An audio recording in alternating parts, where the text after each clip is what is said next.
दिख रहा है खाने का नहाने का। तो सनातन धर्म के हिसाब से ध्यान की विधि क्या है? क्या कह रहे हैं? सनातन धर्म के हिसाब से पहले क्या कहा? गुरुदेव, आजकल मार्केट में हर तरीके का ध्यान बिक जाता है। यूट्यूब खोलते हैं तो नहाने का ध्यान, खाने का ध्यान, सोने का ध्यान, पता नहीं कैसे कैसे ध्यान की विधियाँ बेचते रहते हैं लोग। तो सही तरीके का ध्यान की विधि है क्या सनातन के धर्म के हिसाब से? ठीक।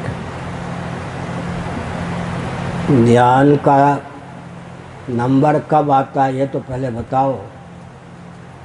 यम, नियम, आसन, प्राणायाम, प्रत्याहार, धारणा, फिर ध्यान, उसके बाद समाधि है।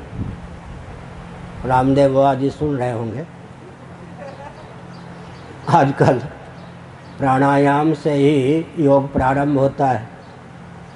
कुएं में भांग पड़ी है, मालूम है? जटिल घाटी कोई भी तय नहीं करना चाहता, हथेली पर सरसों उगाना चाहता है। कुंडलनी जागरण से ही योग प्रारंभ होता है। और योग यम नियम निरपेक्ष आसन प्राणायाम से ही योग प्रारंभ होता है। जटिल घाटी का त्याग सबने कर रखा है। मीठा मीठा है, कड़वा कड़वा थूक। योग मार्ग में विस्फोट क्यों हो रहा है? यम नियम निरपेक्ष योग का मार्ग प्रशस्त किया है आधुनिक योगियों ने।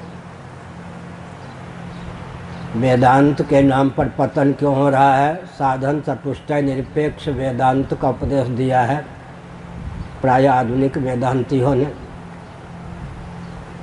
विधि वर्ण और वेश निरपेक्ष कर्मकांड को प्रोत्साहित किया आधुनिक व्यक्तियों ने। और वैराग्य बोध विवेक वैराग्य निरपेक्ष भक्ति को आधुनिक भक्तों ने प्रोत्साहन दिया। सबके गर्भ से विस्फोट निकल रहा है। योग के नाम पर विस्फोट, उपासना के नाम पर विस्फोट, वेदांत के नाम पे विस्फोट, भक्ति के नाम पर विस्फोट। कम से कम अपने को नहीं ठगना चाहिए। अपनी औकात देखनी चाहिए कि हमारी स्थिति सचमुच में है कहाँ।